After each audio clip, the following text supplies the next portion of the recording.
啊，一场守护着溪流甲环境的行动，嘛伫新北市的双溪来展开。23年前，政府按算要伫个双溪流域的定南国来起水库，当年这个计划暂时互按下。2017年，政府阁把这个计划提出来要做，消息一传出来，在地人表达强烈的反对，都惊会破坏着溪谷的生态，所以来组织着自救会。伫环保团体甲各界的声援之下，这项计划第2度来暂停。啊，这场水资源的抗争，更加互双溪乡亲重新来看到故乡的价值。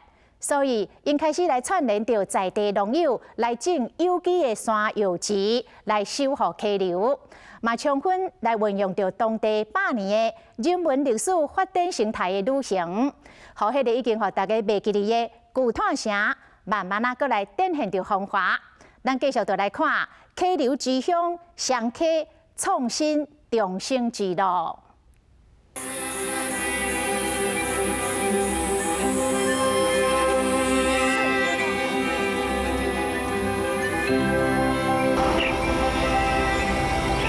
这边的蛙类呢，可以保留着我们北部地区最原始的那个状态。希望把路走回来，把田种回来，更多的人来双溪，去了解这双溪的好跟美。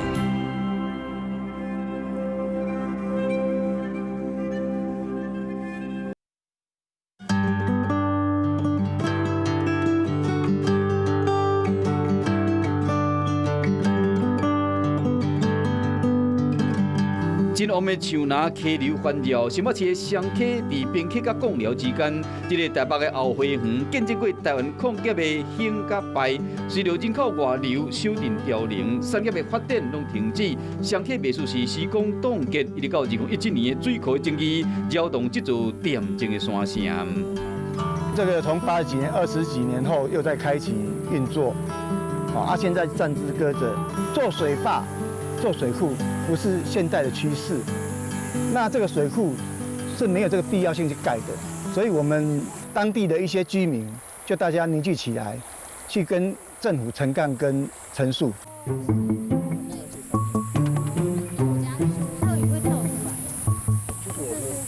记者现在的位置就是丁子兰溪的下游，而这个地方就是双溪水库坝址的预定地。一旦水库建起来之后，就会淹没整片的树林，一直到上游地区。2017年，行政院提出前瞻计划，最历史以家人欠水需要备用为理由，估计要开120亿。搁启动1997年造了已经高地的双溪水库兴建计划，消息一个放出来，居民强烈的反弹。这个起水库必要性甲风险，更加烦恼生态被严重破坏，做自救会保护家园。我觉得政府不会手软，因为他只是暂时歇一歇，他可以耗个10年、10年来慢慢跟你做调查。一个地方破坏了就破坏了，要让它再修养、恢复的话，大概1-20年。那这个地方没有破坏的时候，我们为什么不加把劲哈？我们希望它能够永续的经营。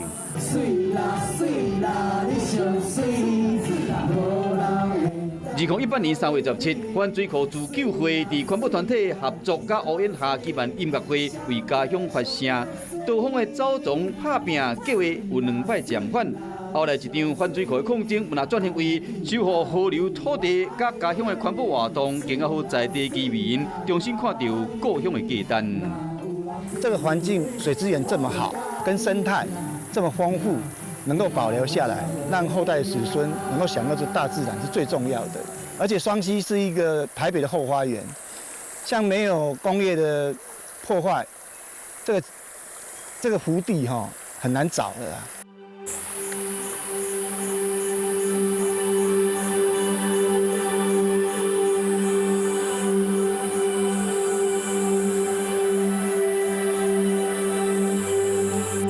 弯弯弯弯的溪流，水深到我都看到底，风景优美的定南国是双溪发景之一。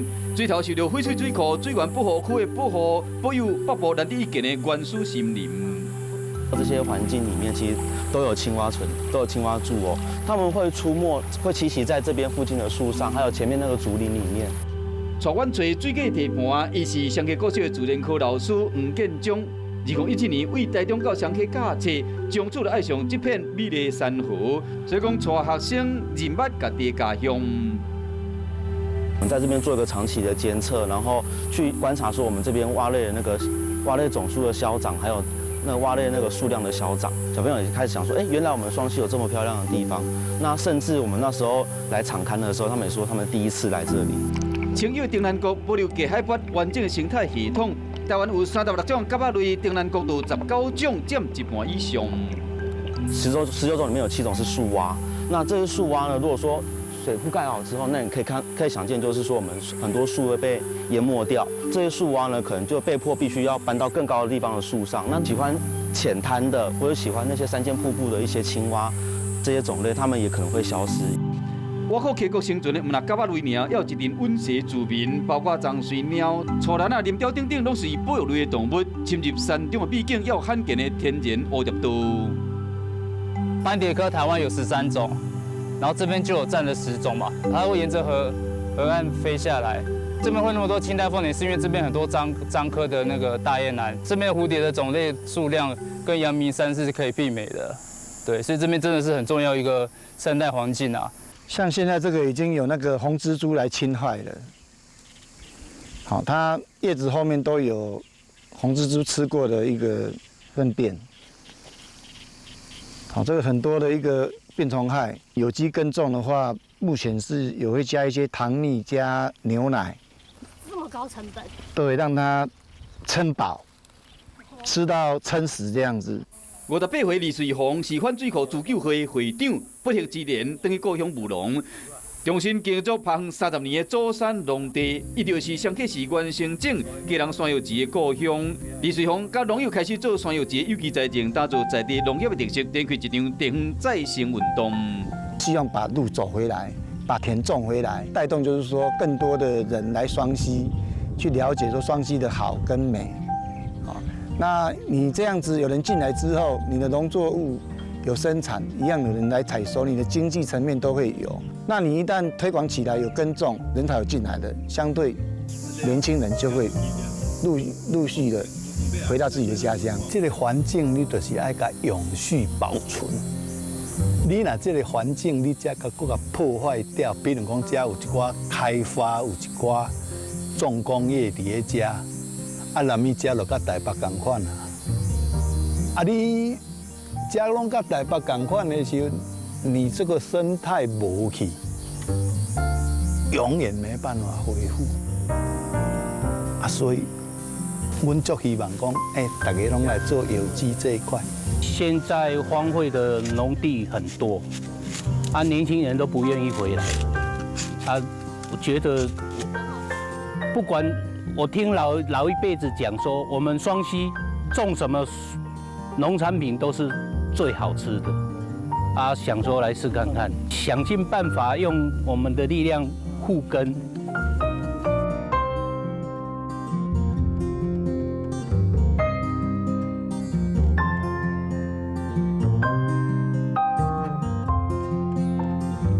山好水甲丰富生态是香溪上珍贵的历史资产，也无当时8年人文荟萃，更加是香溪特有的文史风景。我现在手指的那个方向哈，那大概那边应该有几百坪吧哈，几百坪。那个地方以前就是公廨，就是所谓的寡户的所在地，也是三碉堡的官府所在地。这里是以前的淡南古道经过的一个要道，驿站就是在这里，所以这个。那这一是因为就是官方设的驿站，所以它这个地名当初留下来就叫公馆。南阳甲台北离几百公里，淡南古道为基隆随风往南拓宽，北道经过香溪是当年官道的中站，沿路有不少的文化遗迹。这个土地公庙呢，最有价值的是进去左边那个石碑，那个石碑是道光年间留下来，也就是说第一次建庙的时候就留下来。这个土地公里面是有土地公跟土地婆。有土地公跟土地婆在200年左右的土地公庙是非常的少的，基本上就是半官方或者是甚至是官方盖的，才有土地婆。土地公庙小事保留原始朴实的样貌，香溪地区有几百座，8年就做这个小土地公庙，若是真个专家查封地方温水重要所在，最近几年来嘛，慢慢因为生态议题，搁变成焦点。其实，在水库抗争这段期间来之后，有接触到很多环境关心议题的人士，那由这些人士来帮忙我们也从中学习很多。那相对的这些议题，能够带动让我们双溪会更好，因为环境它好了之后，人家会来这边。看的是要享受这些环境，有一个这样子双溪水库的议题，然后我们就把这个议题呢带到课堂当中，然后和小朋友一起讨论。我觉得可以启发他们，就比较爱护家乡的心，就是说我们这个地方是值得被珍惜、值得被保护的。